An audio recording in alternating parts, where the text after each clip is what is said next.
নমস্কার বন্ধুরা, কেমন আছো তোমরা? আশা করি সবাই খুব খুব ভালো আছো।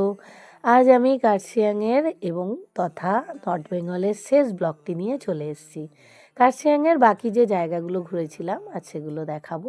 প্রথমেই সিঁড়ি ভেঙে অনেকটা উপরে চলে এলাম। এটি একটি হিন্দু মন্দির ছিল, খুব সুন্দর, ভালো লাগছিল। পাহাড় কেটে এরম সুন্দর একটি মন্দির, আর এখনও এই মন্দিরে লোকজনের আসা যাওয়া আছে। আর উল্টো দিকে রাস্তার ওপারে ছিল খ্রিস্টানদের কবরস্থান। মানে আমরা কতটা উপরে আছি দেখো। আর এই জায়গা থেকে এই কবরস্থানগুলো দেখে কিন্তু খুবই একটা হন্টেড ফিলিং আমার হচ্ছিল। তো যাই হোক, নেমে যাই। দেখা হয়ে গেল মন্দির। এবার কফিন দেখা যাচ্ছে যে জায়গাটায়, তার উল্টো দিকে আরেকটি সাইড সিন আছে। চলো, চলে এসেছি এই যে অগনিয়া লুপে। এটি বাতাসিয়া লুপের মতোই, আর লুপ মানে তোমরা জানো চক্রাকার জায়গা। আর এখানে মানে টয় ট্রেনটি এসে চারিদিকে ঘোরে, তারপরে আবার নিজের রুট ধরে নেয়। তো এটাকে বাতাসিয়া লুপের মতো সুন্দর করার নাকি চেষ্টা বা কথাবার্তা হচ্ছে শুনলাম গাইডের কাছ থেকে। তো এখন চলে এলাম রংটং স্টেশন। এটি হলো অনেক পুরানো কার্শিয়াংয়ের একটি স্টেশন।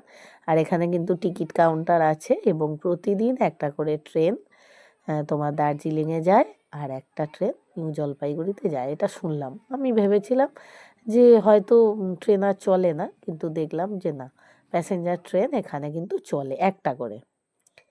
তো তারপরে চলে এলাম কার্শিয়াংয়ের আরেকটি জায়গায়, যেটা ছিল হর্নবিল পার্ক, বা ছোট্টখাট্ট একটা স্কাই ওয়াক বলতে পারো। খুবই ভয় লাগছিল বলে ভিডিওটা হয়তো খুব ভালো করতে পারলাম না, কারণ অনেকটাই উঁচু জায়গা। আর উঁচু জায়গা থেকে নিচে তাকাতে তো একটু ভয়ই লাগে।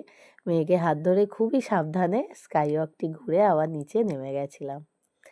তো কার্শিয়াংয়ের যেসব সাইট সিনগুলো আছে সেগুলো সবই কিন্তু একটু ভৌতিক টাইপের।